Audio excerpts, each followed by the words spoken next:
Welcome to the Christian Life Coach Collective. I'm your host, Laura Malone, and you are in the right place if you want to make an impact in your life and the lives of the people around you. Maybe you even want to turn your gift of helping others into an income so you can support your family and your dreams and make a way for your calling. I'm here to guide you because you deserve to have encouragement and resources and somebody invested in you as you go invest yourself into everyone else. Let's dive into today's episode. Hello, my friends. Today we're talking about a concept that is somewhat, it's very exciting to me. It's a thing that I really love talking about, but it's also, I guess, elusive. And that would be inspiration, because inspiration to me is like creative, revelation.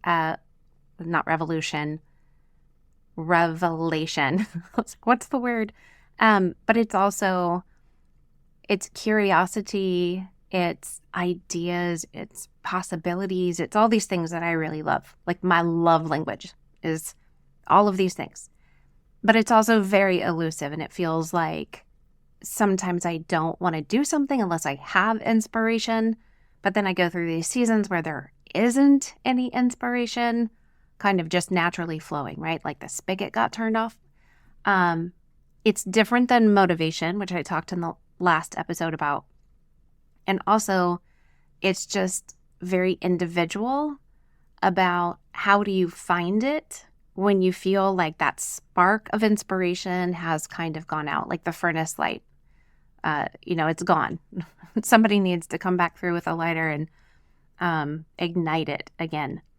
So let's clarify the difference between inspiration and motivation, because I think that they overlap and they're connected, but they are not the same thing.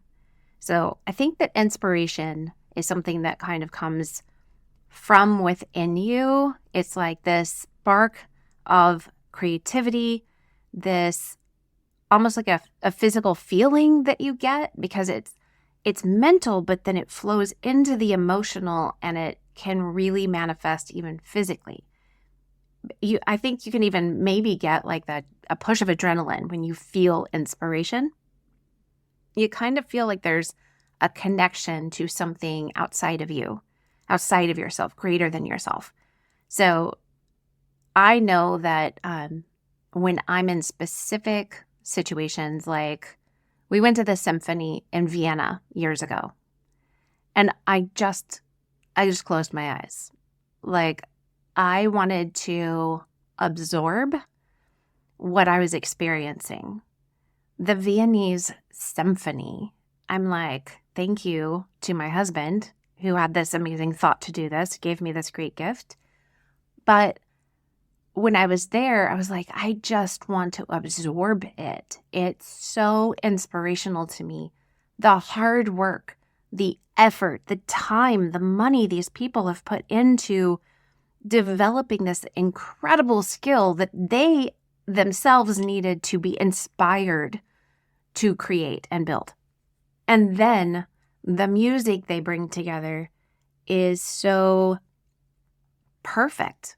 It's so, it's inspirational and exciting and creative, but also it's ethereal.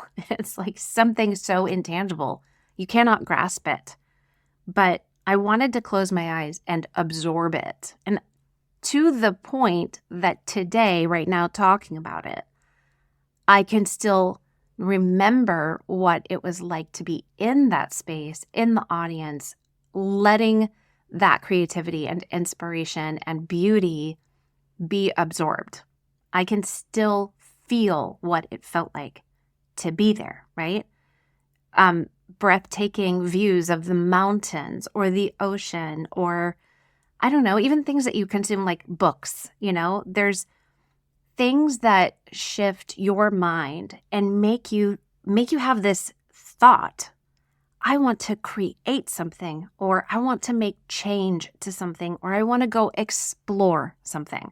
And I think that is the essence of inspiration. It's ideas and curiosity and exploration and possibilities. Motivation, though, is the actual drive to take the action you're inspired towards. And I think that's more external. It's practical. It's action-oriented. It's like the motivation to meet the deadline of something or a desire to improve yourself in some way. Like it requires you to take specific action steps.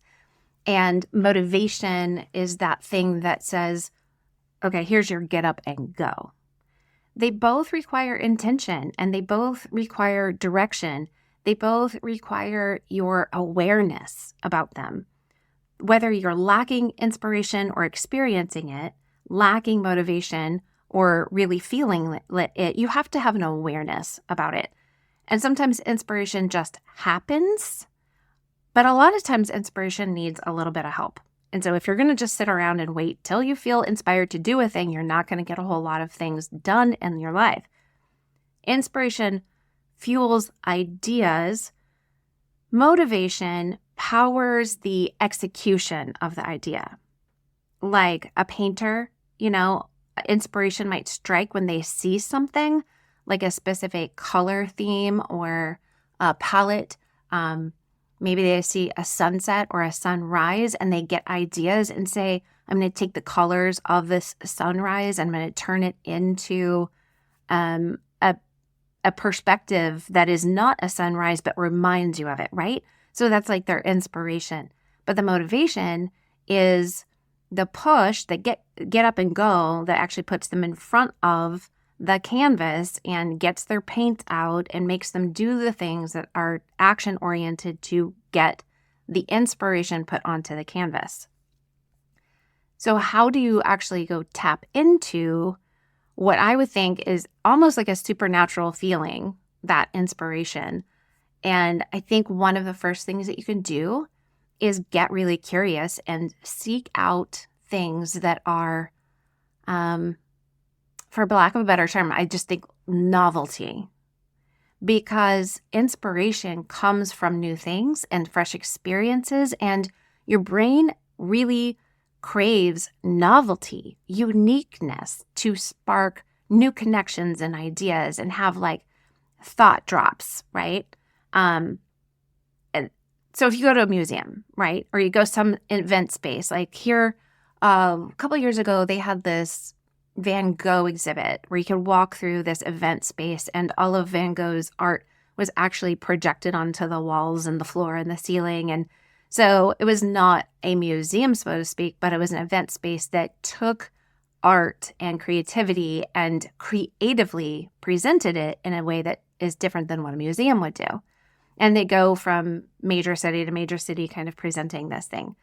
Well, something like that sparks a lot of ideas for me. Taking even just a different route or going to a different park or doing something else like outside for your walk, reading books that are outside of what you would consider your normal genre. Like if you love to read something about detective, police, crime, stuff like that, maybe you read something that is a little bit more nonfiction about a specific topic. Or if you read only nonfiction, what if you went and found a book that sparked kind of an inner creativity without making you do what nonfiction does? Nonfiction can oftentimes kind of take you down this rabbit hole of like learning through everything that you read. But fiction, I think, opens up a different part of your brain to allow your imagination to be stirred up. So try to keep like a note in your phone or a journal somehow of capturing the ideas and feelings that new experiences, curious places, novel, unique places and things and people stir up for you. I know that when I'm walking, sometimes I have a thought about a specific thing and I'm like, I want to share this on the podcast. So I have learned to actually just pop in my AirPods and record it right then and there, because in that moment of inspiration, I feel it and can express it most effectively, I think. And I think of the scripture, for God will never give you a spirit of fear, but the Holy Spirit gives you mighty power, love, and self-control. That's 2 Timothy 1:7. And I think that just reminds us, like, I know a lot of sermons and people will focus on the fact that God doesn't give you a spirit of fear, but it says that he gives us a spirit of power, love, and self-control. And think about that. Like, that's a verse that actually reminds us that the Spirit of God within us empowers us to have the courage and the energy and the purpose in life. And I think all of those things are key elements of inspiration.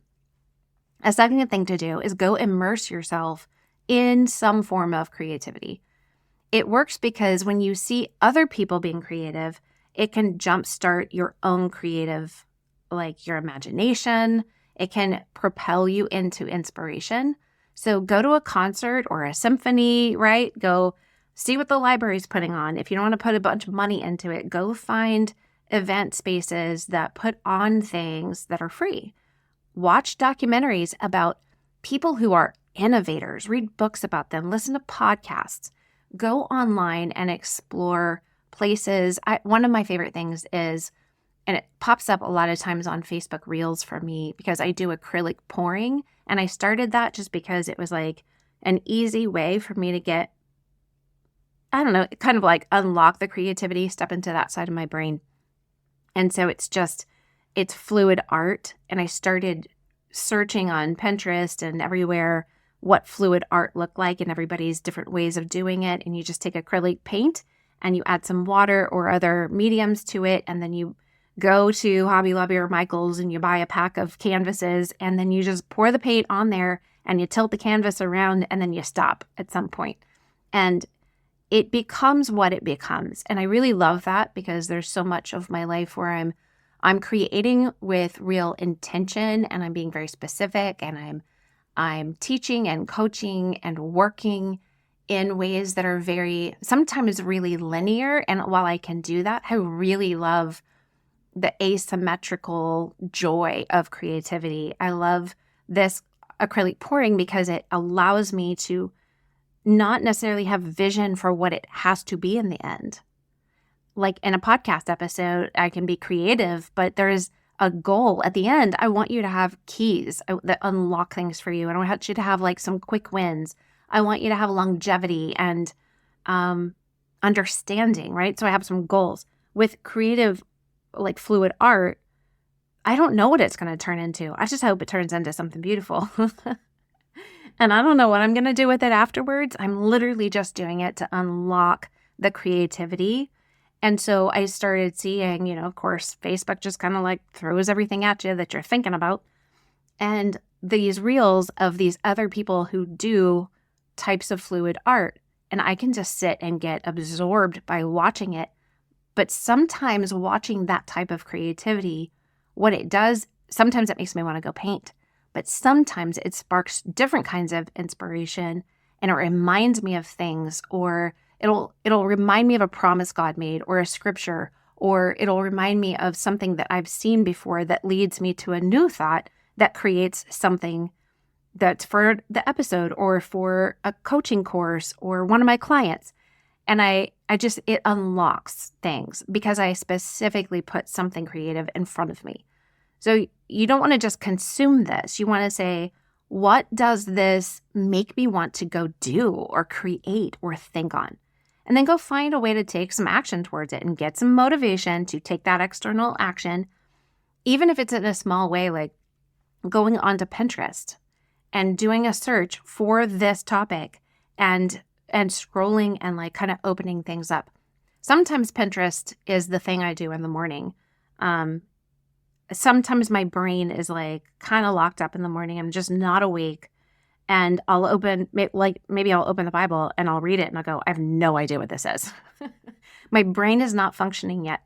And so I'll open Pinterest up and I'll let my brain be guided in a specific direction towards beautiful things, creative things, true things.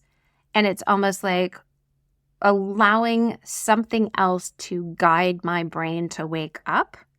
And then that will lead me. And then I can go back to my Bible or my devotional or my work, whatever I'm in the middle of, because just having somebody else, it's like taking a class as opposed to trying to figure out how to do your own workout. It's like just having somebody else kind of do the work for you to help you focus on the things that are most meaningful to you. You don't have to figure things out. I'm figuring things out all of the time. Sometimes I just need somebody else to tell me what it is. I don't have to figure it out, and then I benefit more greatly from it. The next thing is big for me. I'm in my office a lot. I'm at home a lot. And then I'm just in indoor spaces a lot. And getting out into nature, whether it's a walk or taking a drive someplace, or any kind of environment actually that will stimulate your mind, is really inspirational, because being in nature, it just has a calming, restorative effect on our souls. I think that it opens the door to inspiration. The Bible said that all of creation is crying out. Like, all of creation, there is energy throughout the world. We are all made out of energy, operating at such a high vibration we don't see anything moving. But that's how God built the world. It's all being held by His word, by His creation. It's all being held together in atoms and matter that all are formed out of energy. And all of that energy of creation is actually groaning for the return of God, like the manifest presence of sons and daughters in the kingdom of God in earth. Like, the earth is crying out because it is God's creation. Go out and get into it. And that opens a door to the inspiration of what God has created. I'm not saying He didn't create my desk. My desk is beautiful. God created it. But He created my dog over there, right there on the blanket. And He created that blanket and this microphone. And my everything is figure outable sign. He is behind all of creation and partners with us to create the microphone and the signs and, but nature outside of these walls creates a different element and level of inspiration that we oftentimes overlook. So go take a walk in the woods, or do some kind of challenge that's outside, right? Just go search for a sense of peace that rests your soul and your mind, so that you can actually become a vessel that can contain the inspiration that wants to land on you.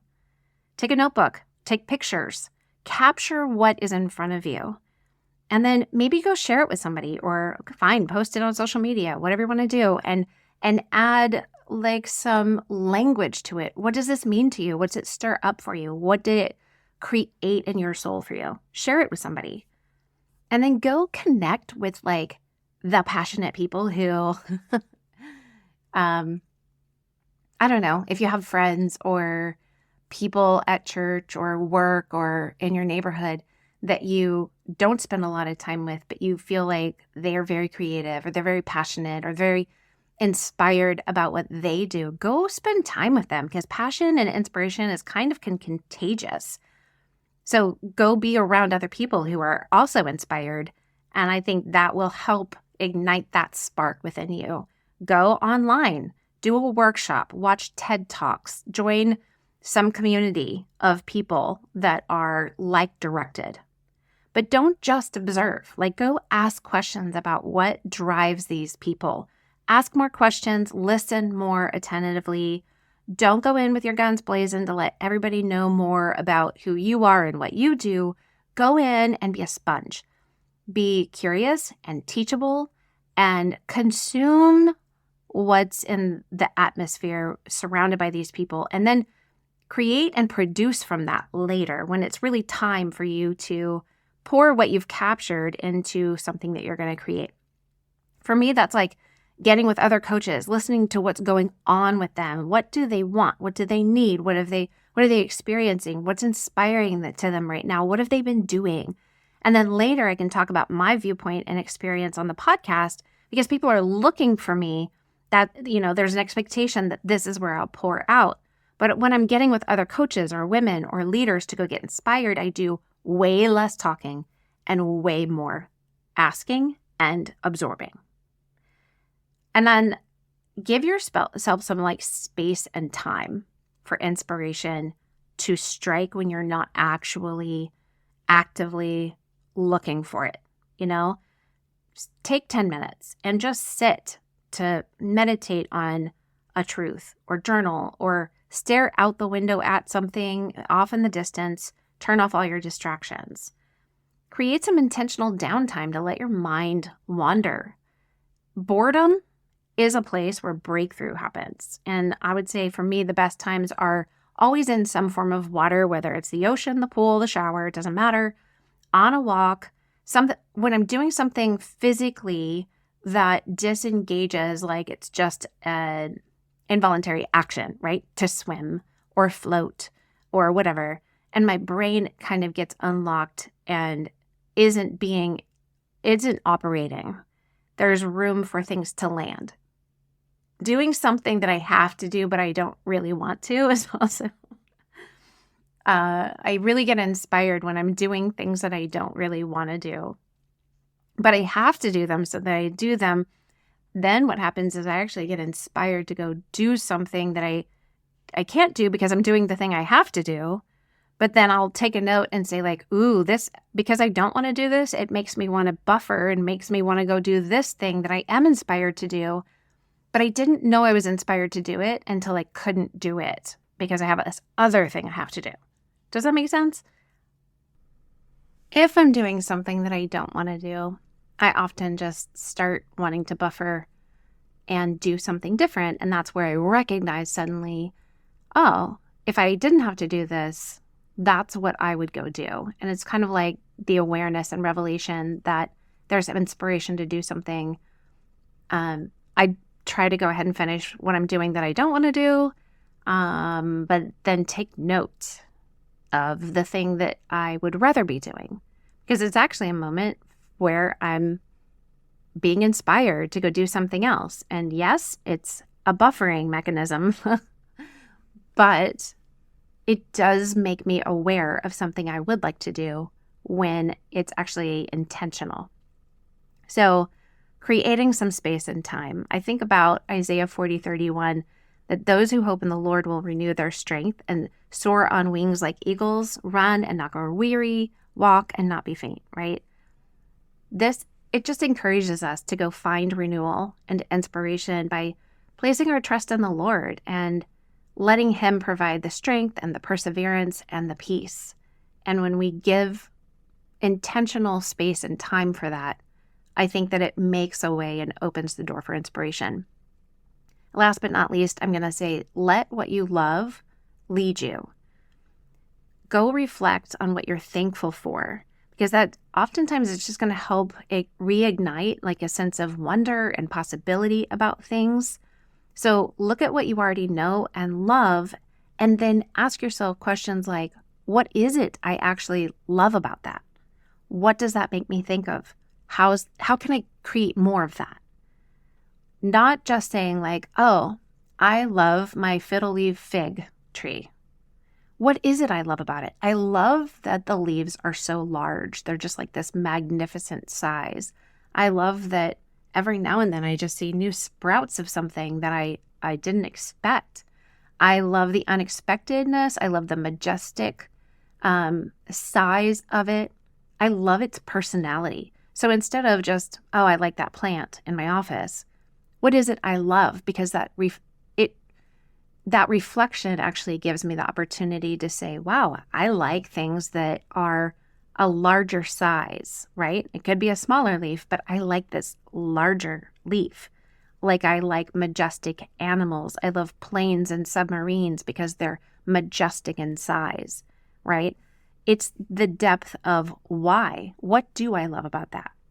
What does that large leaf make me think of?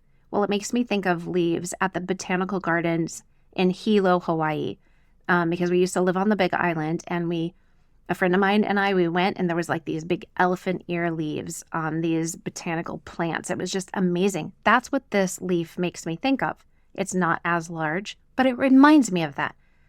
I think more about that, and it leads me into more inspiration about the beauty of a botanical garden in the rainforest. It was just amazing, right? So when you feel yourself feeling thankful or grateful for something, stop and give it like a full minute of attention and dig deeper in your heart and mind and say, what is it that really captures me about this thing?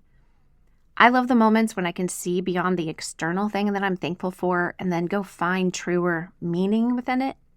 Like when I sit on my lanai in the back and then I just look at the woods in the backyard in the fall or the spring, I can dig into the why behind my joy. Why do I love that?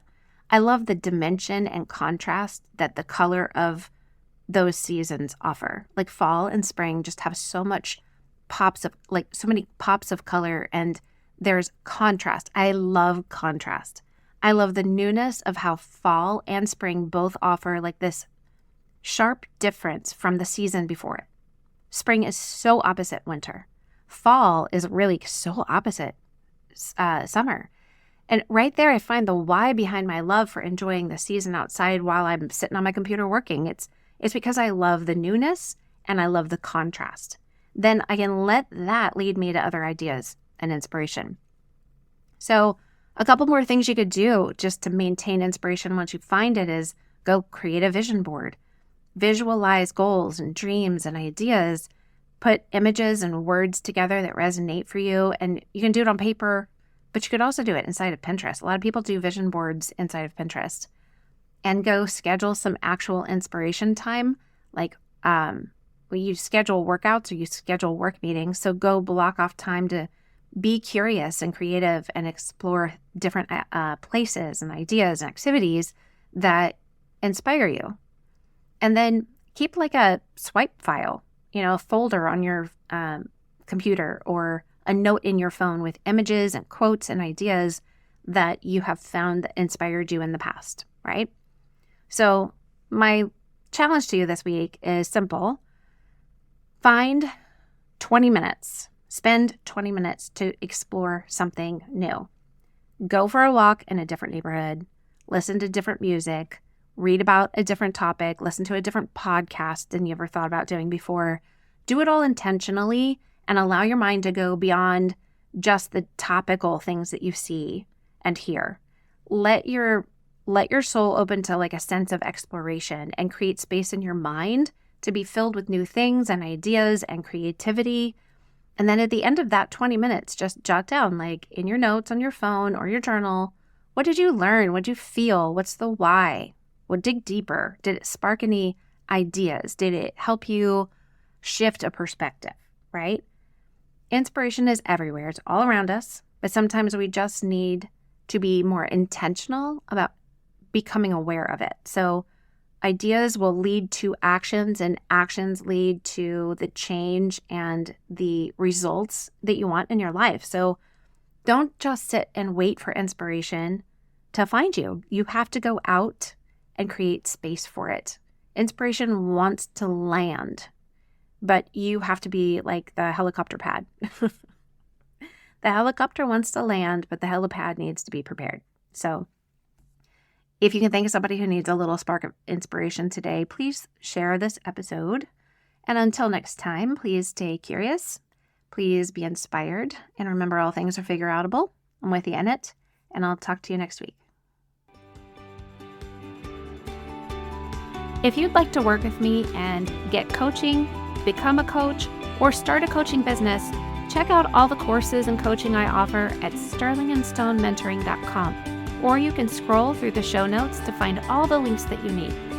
I pray that your day will be full of joy, hope, transformation, and the presence of God.